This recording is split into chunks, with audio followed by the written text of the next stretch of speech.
Good morning, everybody. I hope you guys are good. I hope you guys are blessed. Today is second day of our week. Yesterday was on the Gregorian calendar Sunday. Today is the 19th day of the 7th month, and it is Sukkot day 5. And we will be happy to get back to our permanent dwellings as soon as this is over. And it was fun for beginning, but where we have 10 pit bulls that are they've never been chained, they've never been kenneled, and they walk around us as family. It can get kind of crazy when you try to get everybody into a different location. In fact, tents get shredded. There's no way for us to have tents. So we have to do things a little bit different. But today, and this is one of the things I've really been wanting to talk to people about, because as I see the world around us and as I see creation created, I think it's very easy that we can all at least try to see and grasp that creation wasn't created by itself, right? That everything that is around us had to be coded at a certain level, just like in computers and various things of that nature. You don't have any kind of software. It just doesn't move the mouse around unless somebody has coded it that X and Y go here and you're able to move a mouse around, things of that nature. Every single thing that we have, from the blades of grass to the sparrows and to the dogs. And, since we have 10 pit bulls, I have a complete appreciation for creation, especially in the ways of families and packs, and the way that our Creator has built his own animals and the perfection. And, since we have 10 pit bulls, I get to sit and examine dogs a lot. There's always, our pit bulls are lap dogs. They come up in our laps and they roll around as a big baby, and they will lay there and they will sleep, right? We love our pit bulls. They sleep with us. They eat with us. They roam with us. It is a dog house here. And so when I see the creation and the familyism and the leadership and just how dogs have to work and mingle and to make it work, it amazes me. And you see let's, in front of us right here, we have just a basic skeleton frame of it's not the skeleton, it's the muscular frame of a human body.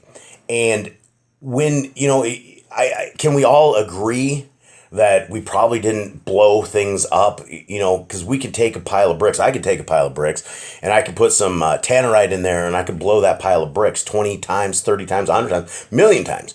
And I'm never going to design a building, and I'm never going to come up with anything useful, right? I'm not going to blow a structure in.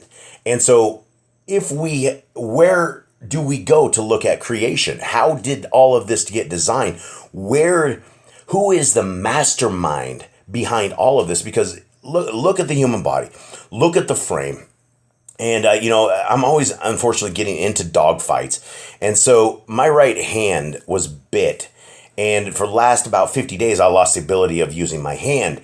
And it still has some issues. I still have some issues, and it still hurts. But it is amazing the healing process that has come about. My hand was gashed open, and it had a couple of dog bites all across the top of it. And it blew up like a balloon. And our bodies are built and designed that we are able to sustain something like this and heal up from it. And it's honestly incredible with human design and with human anatomy. And it always, this wasn't the picture I was after here. It always blows me away with creation. Even when you take a look at our internal organs in our brain and you look at our heart, right? Our heart lives behind a rib cage, right? You see our rib cage right there?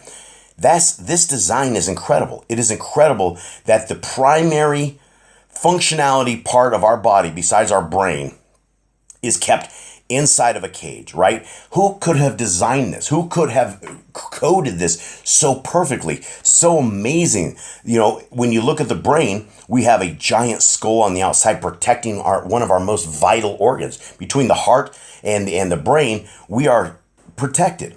And imagine a system like this, and the difference between Hasatan and our creator creates. And the only thing that Hasatan does is destroy. He changes. He will take a DNA hack and change it around. But how does our system work? We eat food, it goes into our stomach, it goes into our intestine, it goes out, it creates energy for us. Everything that our creator has put together is quite amazing. When you look at when you look at things of this nature, right? You look at lions trying to eat their prey, and a zebra attempting to get away, and you see the nature of the world and the nature of animals and all of this within creation. Well, who created it, right? Who did all this? Who made this thing? Who made these things, right? These crazy, crazy looking things, and can you guys look at it? Everything is designed in the same way, right? A skull, a couple of ears, a nose, eyes. The system is all the same, right? There's nothing wrong with this. Our noses were not created on the bottom of our feet. We just think about a day of being alive where you can sniff things and you can smell stuff and you can intake that. And then you can rub your fingers across the wall and you can feel what is like on the wall because you have fingertips, right? And imagine a world if we didn't have fingernails, right? We would lose all our ability to scratch our own selves and be able to almost defend ourselves in a certain level. We would have little tiny nubs. And imagine if we only had one arm, right? If we had one arm, and I'm doing this the other day with only one arm, I'm trying to brush my teeth and I keep jamming the toothbrush into my gums. And I'm like, wow. And I'm doing it left-handed because I'm a right-handed guy. And so when I lose my ability of my right hand, look at how incompetent I become. And, I was looking at that, and I was looking at the strength of the power of one hand. And that I was having to do everything with one hand, and that by this one hand, I'm still able to kind of do stuff, but with the other hand and two thumbs, right? A thumb on one side, a thumb on the other, and grips with our fingertips, and we have power to be able to grip and to move around. Guys, we are magnificently designed. This is not just a hack job. This is an amazing design. Everything around us that is created is an amazing design. And as we are in Ezra, right? As we are into Ezra, and that's one of the things that Uriel says to Ezra. He says, measure the fire for me. Measure the fire. Guys, who could create this? Who coded fire? Right? That it is made. It didn't just happen, right? Fire just doesn't happen. There is something that was generated, that was made. And without fire, we would be totally in trouble. We'd be very cold. And, unfortunately, fire is one of those things that the fallen angels gave to man. And, it's a dangerous thing, but it's an amazing thing, right? Let's down here where I'm at, I'm in Central America, right? And everything that our creator makes is radically awesome. I mean, the plants that we have and the kinds of things that we have and just the design of everything is amazing. Where does it come from? Who made it, right? And that is the crazy thing about the Bible, is we get an answer to absolutely everything. We don't have to wonder how it got done. We don't have to wonder if something blew up. Look at this. This crazy looking thing right here is the greatest computer that has ever been designed. Faster than any computer. It's able to process. Look at the networking, right? I'm an IT guy, and as far as this looks, this is a networking infrastructure, right? It goes from side to side to side. It's a giant switch with storage in there, and it has huge processing power. And we don't know a thing about it, right? People are making Neuralink and crazy stuff and trying to even understand it. But our creator has designed something so wonderful that people can't duplicate it. It is unable to be duplicated. You lose your brain, you're dead. You damage your brain, you're dead. And this is why the choices that we are making today have an effect upon our entire being. If we alter our DNA and if we do things that will hurt our heads, our brains, body, everything, we are literally not doing what our creator wants us to do, right? Look at this. This is who created, how did we create love, right? Humans and dogs, right? How are humans programmed so that we like to touch fuzzy things? That we like fuzzy things and we like things that can be petted and things of that nature and love. You know, look at this. Our Creator is all about these things. He's all about love. He's all about our neighbors. He's all about, you know, everything here. Who could create the sun? Look at that giant orb in the sky, guys. It is enormous. It is enormous, and we don't understand anything about it. When we read the book of Enoch, it tells us there's things pushing this along in the sunrise. Book of Enoch tells us we're on a flat plane. The gates, there's different gates that the sun will open up and come out of and end up in a different time, in a different gate. And it comes out of different gates and it goes into different gates, and that's what creates our times and days and different things of that nature. It's all a system. There's things that are making this happen. It didn't just happen or happenstance, right? The sun is one of the most amazing things that we can even see. And, you know, we don't know anything about it. We know we are led to believe it's 93 million miles away or something of the sort. But if you read the Bible, it's a contained system. If you read the book of Enoch, it's within our firmament. And so it just comes and it runs a course across the sky every day, and the moon the same way. It comes out of gates. That's what the Bible, that's what the Enoch says. And you can either, you can either look out and observe everything as a motionless state, or you can fall into the lie that we've been taught for all these years. Down here in Central America, there's this little tree. It's called a shame tree. And you take this and you put your hands across it, and these are all over the place. When you touch these leaves, they crumble up, they protect themselves, and so they call this thing a shame tree. And it's just a bush. It looks like a bush, and but you touch anything, you even shake this, every one of those will crinkle up, and they will go and they will protect themselves. And so this leads me to where I want to take us today. And I'm taking us back to the Sefer. I'm always going to bring this back to the Sefer because all of this teaching is based upon what I am seeing out there. And I would like to show you guys and prove to you guys where the creation came from. And so if we take a look right here in the Sefer, and I look at the word created, right? That's it. And let's just go through this. And where do we get the creation? And the thing is, everyone can say, oh, God doesn't exist. This doesn't exist. Things of that nature. Well, you either have an account of what has happened, and you have things of that nature, including the Ark of Noah, who has, it's out there. There's signs of this stuff. There's signs of Sodom and Gomorrah, where there's brimstone all over there. There is signs, and we have a lineage all the way up from the very beginning of time to where it is now. Right? The lineage is all there, right? We have it all the way to our Messiah, and from there we have spread out and we have become this. But the line shows the timeline, and the timeline proves creation.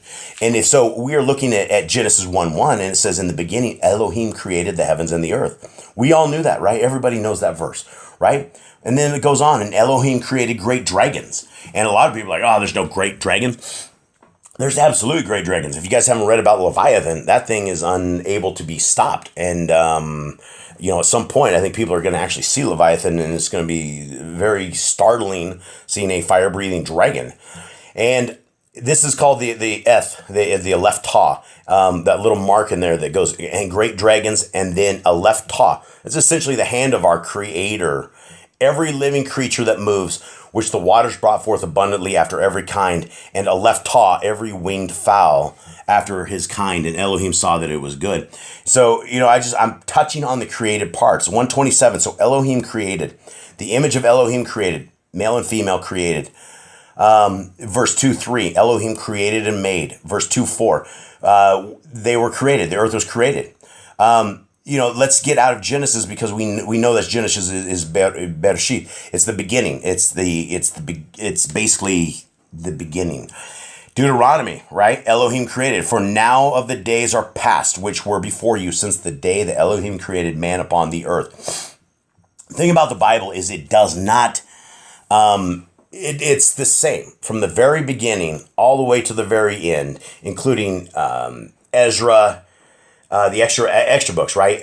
Jubilees, Jasher, the book of giants, all of that stuff. I even believe that the books of Adam and Eve should have been included in a lot of this, because without the books of Adam and Eve, we do not truly understand the wickedness and the evil of Satan and the power of Satan. When you actually read the books of Adam and Eve, you're able to see that Satan is able to transform into things. He can encounter you. He has power to hurt you, maim you. There's things of that nature that we do not know because we have lost a lot of the books. Now going into one of those books called Jubilees, right? And Jubilees there's nothing, it's just more details. It's a whole bunch of adjectives. It's a whole bunch of descriptions. It's a whole bunch of stuff. It's a filler. It's the stuff that we understand, right? Without books like Jubilees and Jasher, we wouldn't understand why exactly that Esau and Jacob, why did Esau give up his entire birthright for a bowl of stew, right? In the King version, we see this account that this man gave up his birthright for a bowl of stew. And you're like, what idiot in their right mind would ever do something of that nature? But then when you get the books of Jasher and Jubilees, you find out that Esau had just actually gone and killed King Nimrod. He was out hunting, and he actually killed the greatest hunter on earth. At that time, Esau killed him, and he was a dead man. He would just killed the greatest king on this earth, and he was a dead man walking. And that's why he traded his birthright for that. But you wouldn't know that. You got to read your Bible. You got to read these extra books, and then back into Jubilees 2:2. For on the first day he created the heavens and the earth. It's another account of it. 2:3, he created the abysses. And on the second day he created the expanse. And on that day he created. These are the great works created on the third day, right? And so it goes over and rehashes all of the creation.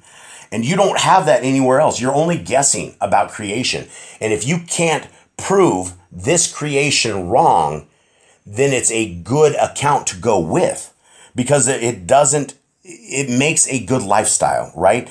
Your lifestyle, if you are a Torah keeper, if you are in the laws, the statutes, and commands, and you are under the jurisdiction of your Creator, it is a good life. It is a life that you will not have you getting in trouble doing bad things, because our Creator is holy. His ways are holy. What he does is holy. And we can go on for, I think, a long time here on created, right? So in the book of Enoch, there he goes again, as he has created and given to men the power of comprehending, right? Power of comprehending, right? That is a creation. Your understanding of this message and your drive to seek your Creator, he created in us all, right? That is what we are here for. We are to drive back to our Creator. We are to hook an arrow into him with a string and pull into him. He is our leader. He is the one that we should be completely following in every way, shape, and form. And that is why when we put the Torah on the cross, it is a very, very dangerous thing. And when I say put an arrow into him, I'm saying only to get to him, to seek him, and to never take your eyes off of him.